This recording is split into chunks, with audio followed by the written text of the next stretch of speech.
Hello viewers, আজকের সিনেমার গল্পটা আপনাদের এক্সপ্লেন করতে চলেছি। তার নাম হচ্ছে ইয়াকিন। এটা একটা রোম্যান্টিক ক্রাইম এবং থ্রিলার মুভি। মুভির গল্পের শুরুতে দেখানো হয় সীমান এবং তার স্বামী নিখিল একটি গাড়ি দুর্ঘটনার শিকার হয়। সীমা তেমনটা আহত না হলেও তার স্বামী নিখিল শারীরিকভাবে গুরুতর আহত হয়ে প্যারালাইজড হয়ে পড়ে। তার চেহারা নষ্ট হয়ে যায় এবং স্মৃতিশক্তিও চলে যায়। তবে সীমা আর আশা হারায় না। সে সেরা সার্জনদের নিয়ে আসে নিখিলের চিকিৎসার জন্য, আর বেশ কয়েকটা অস্ত্রোপচার এবং ফিজিওথেরাপির মাধ্যমে নিখিল সুস্থ হয়ে ওঠে।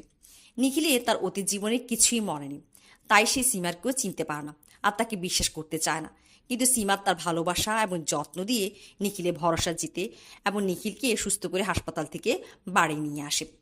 তবে নিখিল অনেক অস্থির হয়ে পড়ে, কেননা তার অতীত জীবন আর তার নিজের সম্বন্ধে তার কিছুই মনে নেই। সীমা তাকে শান্ত হতে বলে, তার পাশে থাকে। কিছুদিনের মধ্যে নিখিল স্বাভাবিক হয়ে ওঠে এবং অফিস জয়েন করে।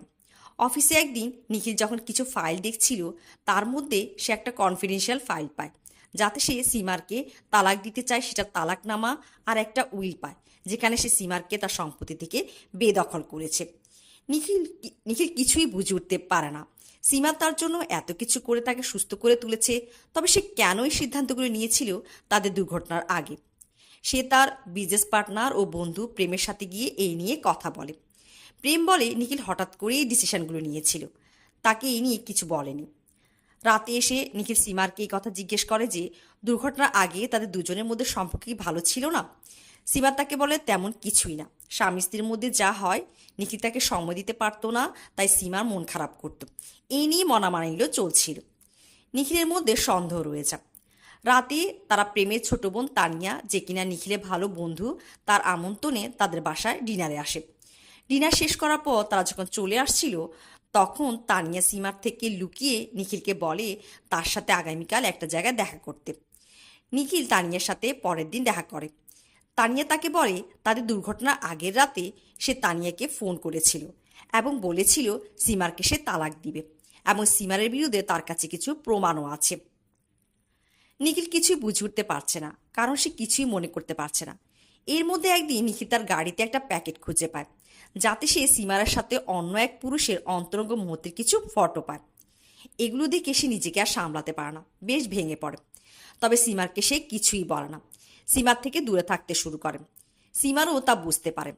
অফিসে একদিন সে তার সেক্রেটারির কাছ থেকে জানতে পারে যে তার দুর্ঘটনার কিছুদিন আগে সে চমনলাল নামের একজন লোকের সাথে দেখা করেছিল। লোকটা যদিও তার ব্যবসায়িক কাজের সাথে জড়িত না। আর খোঁজ নিয়ে জানতে পারে চমনলাল একজন ডিটেকটিভ। সে চমনলালের সাথে দেখা করে। চমনলাল তাকে বলে সীমারকে নিয়ে সন্দেহ করেছিল, তাই চমনলালের কাছে আসে সাহায্যের জন্য।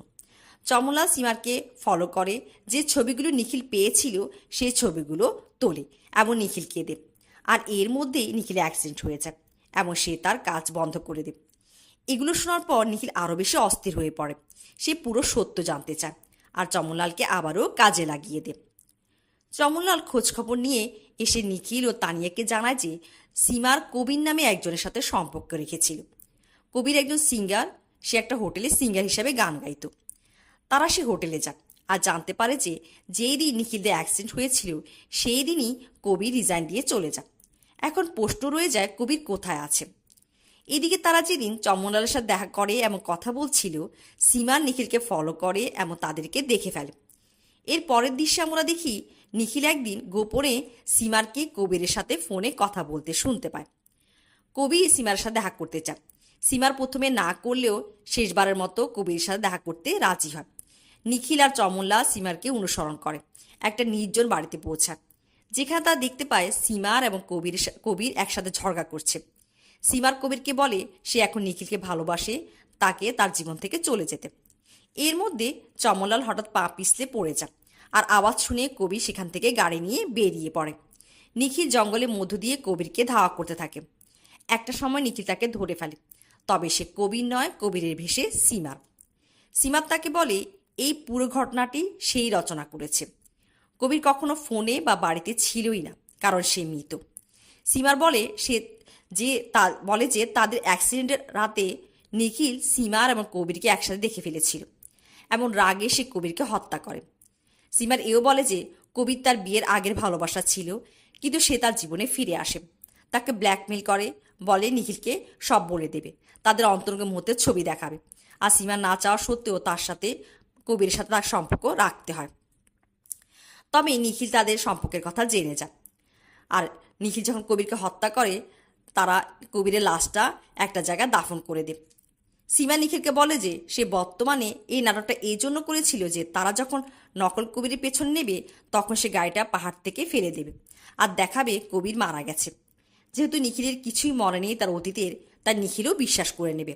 সে চায় না নিখিলের কোনো সাজা হোক। সীমা নিখিলকে এটাও শিখিয়ে দিয়ে যে সে চমনলাল ও তানিয়াকে এটাই বলবে তার সামনে পাহাড় থেকে কবির গাড়িটা নিচে পড়ে গেছে এবং কবির তাতে মারা গেছে। আর নিখিল তাই করে। সীমার প্রতি বিশ্বাস করে নিখিল তাদের সম্পর্কের একটা নতুন অধ্যায় শুরু করে। তবে তানিয়া এর মধ্যে হসপিটাল থেকে নতুন কিছু তথ্য পায় আর নিখিলকে তার সাথে দেখা করতে বলে। কিন্তু নিখিল যখন তার বাসায় যায় সে দেখে কেউ একজন তানিয়াকে গুলি করে মেরে ফেলেছে। চমনলালকেও তানিয়া ডেকেছিল, সেও আসে। এর মধ্যে নিখিলের কিছু মনে পড়ে এবং সেই চমনলালকে তাকে একটা জায়গায় নিয়ে যেতে বলে। তারা সেই জায়গায় গেলে নিখিলের সব মনে পড়তে থাকে। আর নিখিল বরফ খুঁড়ে একটা মৃতদেহ বের করে। মৃতদেহটি দেখে তারা ভয় পেয়ে যায়, কারণ মৃতদেহটির চেহারা হুবাহু নিখিলের চেহারা। আর একটা মুহূর্তের জন্য তারা স্তব্ধ হয়ে পড়ে। নিখিলের বুঝতে বাকি থাকে না যে সে আসলে কবির এবং সীমার সাথে তারই সম্পর্ক ছিল। আর তার সব মনে পড়ে যায়। এক রাতে কবির যে হোটেলে গান গাইতো, সীমার আর নিখিল সেখানে আসে। দেখে বুঝাই যাচ্ছিল তাদের মধ্যে সম্পর্ক তেমনটা ভালো না। রাতে বাসায় ফেরার সময় নিখিলের সাথে সীমারের কথা কাটাকাটি হয় আর নিখিল তাকে গাড়ি থেকে রাস্তায় নামিয়ে দেয় বৃষ্টির মধ্যে। কবির এসে সীমারকে পায়, তাকে বাসায় নিয়ে আসে। সীমার তাকে বলে নিখিল কখনোই তার ফিলিংসের মূল্যায়ন করে না, সে শুধু একজন কোটিপতি ব্যবসায়ী নিখিলের স্ত্রী হয়ে রয়ে গেছে। আর এভাবেই কবির আর সীমারের পরিচয় ও দেখা সাক্ষাৎ শুরু হয়। দুজন প্রেমে পড়ে যায় আর এভাবেই চলতে থাকে নিখিলের কাছ থেকে লুকিয়ে। ওদিকে নিখিল বুঝতে পারে সীমার তাকে ইগনোর করতে শুরু করেছে আর সে এখন সীমারের মন পেতে চায়। সীমারের জন্য বার্থডে পার্টির আয়োজন করে কবিরদের হোটেলেই। আর যখন নিখিল ম্যানেজারের সাথে কিছু কথা বলছিল, কবির তার শুনতে পায়। আর তার মনে হয় নিখিল নিজেকে পরিবর্তন করতে চায়। তার কাছে খারাপ লাগে নিখিল আর সীমারের মাঝখানে তার আসা ঠিক হয়নি। সে সীমারের সাথে তার সম্পর্কটা ভাঙতে চায়। সীমার মানতে চায় না। কবির যখন শহর ছেড়ে চলে যেতে চায়, সীমার পাগলামো শুরু করে, নিজেকে গুলি করে আত্মহত্যা করতে চায়। শেষ পর্যন্ত কবির মানতে বাধ্য হয়। এর মধ্যেই নিখিল কবিরের কোয়ার্টারে এসে পড়ে। সে তাদের সম্পর্কে জেনে গেছে। আর নিখিল কবিরের সাথে ঝগড়া শুরু করে, কবিরকে জানে মেরে ফেলতে চায়। তখন সীমা তার হাতে থাকা পিস্তল দিয়ে নিখিলকে গুলি করে দেয়। নিখিল মারা যায়। তারা শহরে একপাশের জঙ্গলে নিয়ে গিয়ে নিখিলের মৃতদেহটা বরফে পুঁতে দেয়। কিন্তু ফেরার পথে কবির সীমারকে দোষারোপ করে আর নিজের ভুলের প্রায়শ্চিত্ত সে করতে চায়। সীমারকে বলে তাদের পুলিশের কাছে যাওয়া উচিত। সীমার কবিরকে বোঝাতে থাকে তারা নতুন করে তাদের জীবনটা শুরু করবে। কিন্তু এর মধ্যে কবির গাড়ি নিয়ন্ত্রণ হারিয়ে ফেলে। তাদের গাড়ি পাহাড় থেকে নিচে পড়ে যায়।